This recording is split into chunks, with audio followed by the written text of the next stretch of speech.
السلام علیکم ورحمۃ اللہ وبرکاتہ۔ میرے عزیز دینی بھائیوں، اللہ رب العزت کا بڑا احسان، بڑا کرم ہوا کہ انہوں نے ہمیں محمد صلی اللہ علیہ وسلم کا امتی بنایا، اور عظیم کرم یہ ہوا کہ انہوں نے ہمیں قرآن شریف جیسی عظیم دولت سے نوازا۔ قرآن شریف کے بارے میں اللہ رب العزت کا خود فرمان ہے، ذالک الکتاب لا ریب فیہ، یہ وہ کتاب ہے جس میں شک کی کوئی گنجائش نہیں۔ اور اسی قرآن کے اندر اللہ رب العزت فرماتے ہیں، نماز اور قرآن کے ذریعے مجھ سے مدد مانگو، تمہاری مدد کی جائے گی۔ اتنی عظیم کتاب ہے، بڑے خوش قسمت لوگ ہیں وہ جو قرآن پڑھنا جانتے ہیں، اور بڑے بدقسمت لوگ ہیں وہ جو قرآن پڑھنا نہیں جانتے اور اس کو سیکھنے کی کوشش بھی نہیں کرتے۔ اور اس سے بھی بدقسمت وہ لوگ ہیں جو قرآن پڑھنا جانتے ہیں لیکن قرآن کو سمجھنے کے لیے ان کے پاس ٹائم نہیں ہے، ان کے پاس صلاحیت نہیں ہے، ان کے پاس سمجھ نہیں ہے کہ قرآن ہم سے کہہ کیا رہا ہے، قرآن کے اندر اللہ رب العزت کے احکام کیا ہے، قرآن کے اندر اللہ رب العزت نے ہم سے کہا کیا ہے۔ سب سے پہلی سورہ ہے الحمدللہ رب العالمین، قرآن شریف کی سب سے پہلی سورہ ہے، اور سب سے پہلے الفاظ ہے الحمدللہ رب العالمین، تمام تعریفیں صرف اللہ کی ہے۔ قرآن شریف کہہ رہا ہے کہ تمام تعریفیں صرف اللہ کی ہے، اور ہم بات بات میں جو ہے انسانوں کی تعریف کر بیٹھتے ہیں۔ یہ غلط ہے، بہت غلط ہے۔ اگر کوئی انسان اچھا کام کر رہا ہے، اس کے اندر اچھے کام کرنے کی صلاحیت ہے، تو وہ اللہ رب العزت نے اس کو دی ہے، تبھی وہ کر رہا ہے۔ اور اگر کوئی انسان جو ہے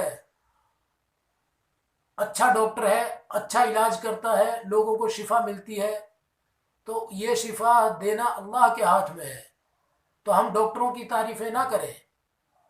ڈاکٹروں کا کام ہے صرف دوا دینا، اس کے اندر شفا تو اللہ رب العزت نے رکھی ہے۔ اگر دوائیوں میں شفا ہوتی تو لوگ مرتے ہی نہیں۔ تو اسی لیے کہتا ہوں کہ اللہ رب العزت قرآن شریف کے اندر کہہ رہا ہے الحمدللہ رب العالمین، تمام تعریفیں صرف اللہ کے لیے ہے۔ آپ کو ایک چھوٹا سا واقعہ بتاتا ہوں۔ ہم ایک جگہ کھانا کھانے گئے، اور وہاں ایک بڑے عالم آدمی بیٹھے ہوئے تھے، تو ہم میں سے کسی نے کھانا کھانے کے بعد جس نے کھانا بنایا تھا اس کی تعریف کر دی، تو وہاں جو عالم تھے انہوں نے اس کو بٹھا لیا اور فرمایا کہ الحمدللہ رب العالمین، تمام تعریفیں صرف اللہ کی ہے۔ پھر ان کی تعریف کہاں سے آئی؟ ہاں، یہ کہہ سکتے ہو کہ اللہ رب العزت نے ان کے ہاتھ میں بڑا ذائقہ رکھا ہے، ان کے ہاتھ میں بڑا ذائقہ اللہ رب العزت نے رکھا ہے۔ جو مسالے انہوں نے ڈالے ہیں آپ کے گھر میں بھی وہی مسالے یوز ہوتے ہیں۔ ہر انسان ایک طرح کے مسالے اگر ڈالے تو اس میں ذائقہ بدل جاتا ہے۔ کوئی اچھا کھانا بناتا ہے انہی مسالوں سے، کوئی اس سے کم درجے کا کھانا بناتا ہے انہی مسالوں سے۔ تو کھانے کے مسالوں میں ذائقہ نہیں ہے، کسی انسان کے ہاتھ میں ذائقہ نہیں ہے، وہ ذائقہ تو اللہ رب العزت نے اس کے ہاتھوں میں رکھا ہے، تو وہ بہتر کھانا بناتا ہے۔ تو اسی لیے تمام تعریفیں صرف اللہ کی ہے۔ ہر بہتر کام کے بعد اللہ رب العزت کا شکر ادا کرو کہ اللہ تو نے ہمیں توفیق دی، یہ کام بہتر ہو گیا، ہم آپ کے بڑے احسان مند ہیں۔